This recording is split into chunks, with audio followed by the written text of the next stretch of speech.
Welcome back to another episode of Out Loud Geek, where we discuss news and views about pop culture, science fiction, fantasy, food, cooking, the outdoors, and more.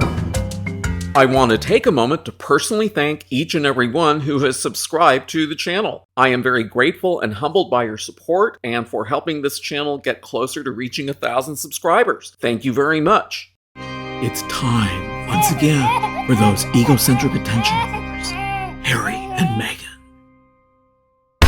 The past few months have been rather interesting for Prince Harry and his wife, Meghan Markle. First, there was their deplorable so-called docuseries on Netflix this past December that was panned by both critics and audience members alike.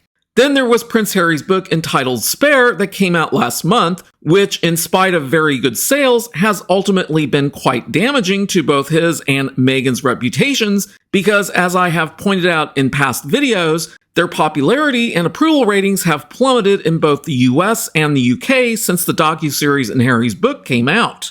But now they get to deal with something entirely new. Meghan is being sued by her half-sister Samantha Markle in a defamation lawsuit for $75,000 that was filed in the state of Florida. And now it looks like Prince Harry is going to have to provide evidence against his own wife for the defamation trial. According to reports, Samantha Markle, who is now 58 years old, is calling upon Prince Harry to give a filmed deposition under oath if the case moves forward. Although Samantha and Meghan's father, Thomas Markle, who is now 78 years old, is reportedly happy to give evidence against Meghan, it seems highly unlikely that Prince Harry will be quite as forthcoming. For what it's worth, Meghan is also expected to give her own deposition as her prior request to have the case dismissed and avoid giving evidence was denied. Samantha filed the lawsuit against her 41-year-old sister in March 2022, claiming that Meghan made, quote, demonstrably false and malicious statements, unquote, about her rags to royalty life in her tell-all Oprah interview that aired in March 2021, which went out to roughly 50 million people in 17 countries. In the defamation lawsuit, Samantha claims that the explosive sit-down interview actually hurt the sales of her own tell-all autobiography that's entitled The Diary of Princess Pushy's Sister, Part 1, which she has since tried to defend the title of, telling viewers on Fox that it was the media who coined the Princess Pushy term and not her.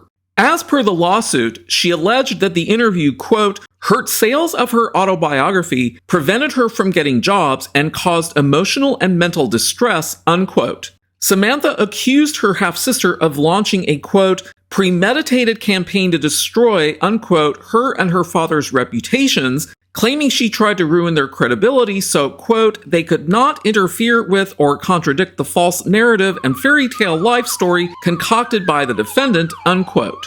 She then questioned her half-sister's rags to royalty narrative, claiming that she made it seem like she grew up in virtual poverty, but in actuality, that couldn't have been further from the truth, as she said that their father sent her to elite and expensive private schools and also paid for dance and acting classes. Samantha said that this therefore didn't match up with what Meghan previously said about her education, as she also claimed that she had to work throughout her college years in order to pay for her Northwestern University education herself.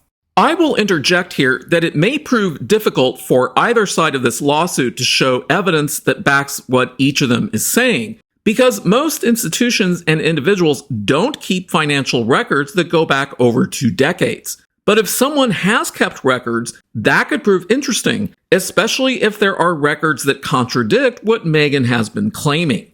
The lawsuit also mentions Meghan's comment to Oprah about not seeing her sister in at least 18 or 19 years, as well as how the pair have actually only met a handful of times, both of which Samantha says are untrue.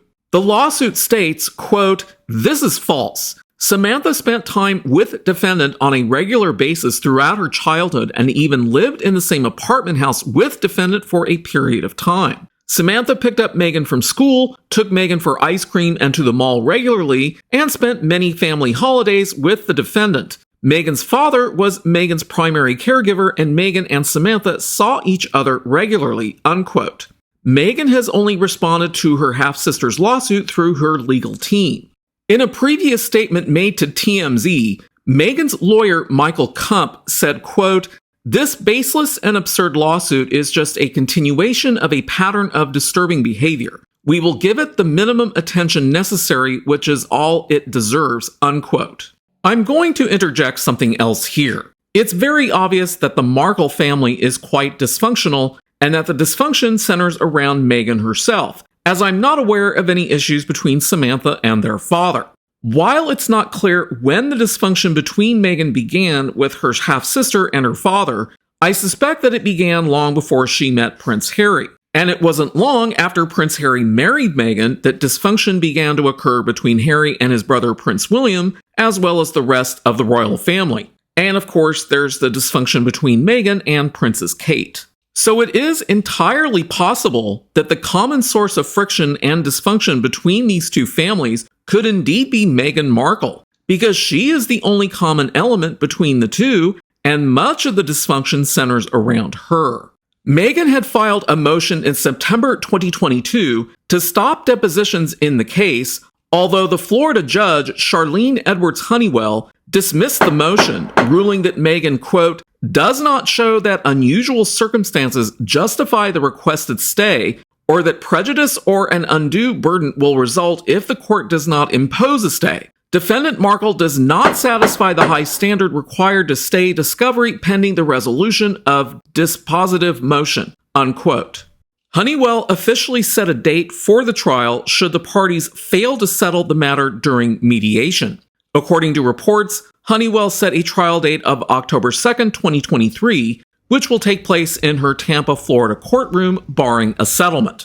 Honeywell reportedly wants both parties to submit their files quickly and efficiently to make everything as inexpensive as possible. According to the New York Post, Honeywell wrote, quote, "The purpose of this order is to discourage wasteful pretrial activities and to secure the just, speedy, and inexpensive determination of this action," unquote. It's not clear how long a trial will actually take, although Meghan's sister has since found even more issues with the Duchess, particularly with some of the things that were written in Omid Scobie and Carolyn Duran's book entitled Finding Freedom. Samantha alleges that the book disparages her for losing custody of her children. However, Meghan's lawyers have argued that she can't be held accountable for anything inside a book that she didn't write, despite the many rumors that suggested that she and Prince Harry actually had a lot of say in what was written. It will be interesting to watch how this all plays out. Thanks for watching today, and a huge thanks to everyone who has subscribed to our channel. We appreciate your support. If you enjoyed this video, please press the like button, and please feel free to share a comment. If you'd like to see more of our videos in the future and help support this channel, please press the red subscribe button, and please press the bell to receive notifications for new content. You can also find us on Facebook and Twitter by clicking on the links in the description. Until next time, this is Out Loud Geek.